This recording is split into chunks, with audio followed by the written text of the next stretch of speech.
రామచంద్రారెడ్డి పేద ప్రజల కోసం నిరంతరం కృషి చేసినటువంటి వ్యక్తి. ఆయన ఆశయాలు మనమందరం తీసుకోవాల్సిన బాధ్యత మన మీద ఉంది. ఇందాక మాట్లాడినటువంటి శ్రీనివాచారి అన్నీ చెప్పిండు.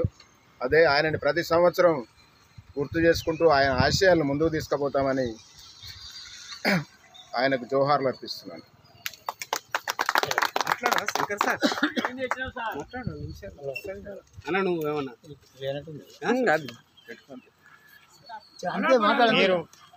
మనము కమ్యూనిస్ట్ పార్టీలో ఉన్నప్పుడు ఇద్దరు రామచంద్రారెడ్డి వచ్చి ఇప్పటికి 14 సంవత్సరాలు అయింది.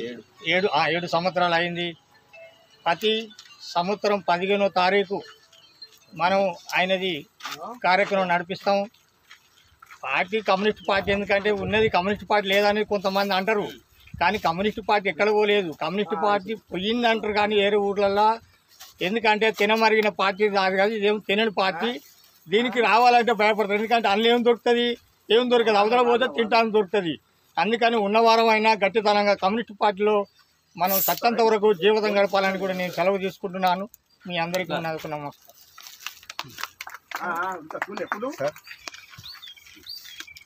అవినీతి కుంభకోణంలో ఇచ్చినటువంటి ఎమ్మెల్యేలు కానీ, ఎంపీలు కానీ, ఇతర మంత్రులు కానీ, ఇంకా ఇతర రాష్ట్రాలు కానీ చేసినటువంటి చరిత్రలు లేవు.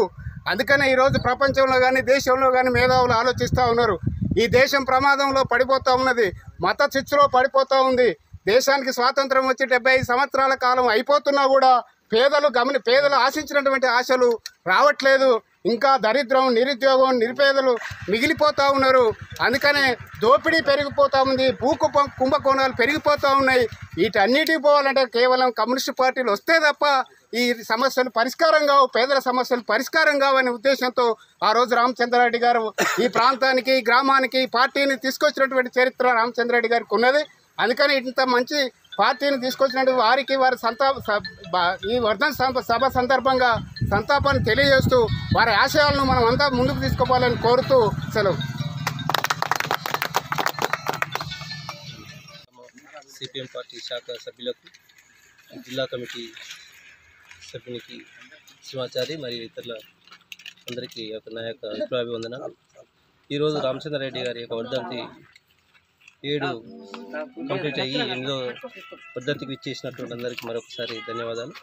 ఏదేమైనా కమ్యూనిస్టులకు వారు చేసినటువంటి సేవలు, వారు చేసినటువంటి ఉద్యమాలే ఇప్పుడు భవిష్యత్తు తరాలకు మార్గదర్శకాలుగా నిలబడతాయి. అలాంటి సందర్భంలో ఈ ప్రాంతాన్ని సిపిఎం పార్టీగా నిలబెట్టినటువంటి వారిలో వీరు ప్రముఖమైన పాత్ర పోషించడం జరిగింది. వారి యొక్క మార్గదర్శకాలతోటే మనము భవిష్యత్ తరాల వారికి మంచి మార్గదర్శకం అందిస్తూ సిపిఎం పార్టీ నిలబెట్టాలని చెప్పి ఆశిస్తూ ప్రధానంగా కుటుంబ సభ్యులకు మరొకసారి ధన్యవాదాలు తెలియజేస్తూ మీరు ఇచ్చిన అవకాశం ధన్యవాదాలు తెలియజేస్తున్నాను.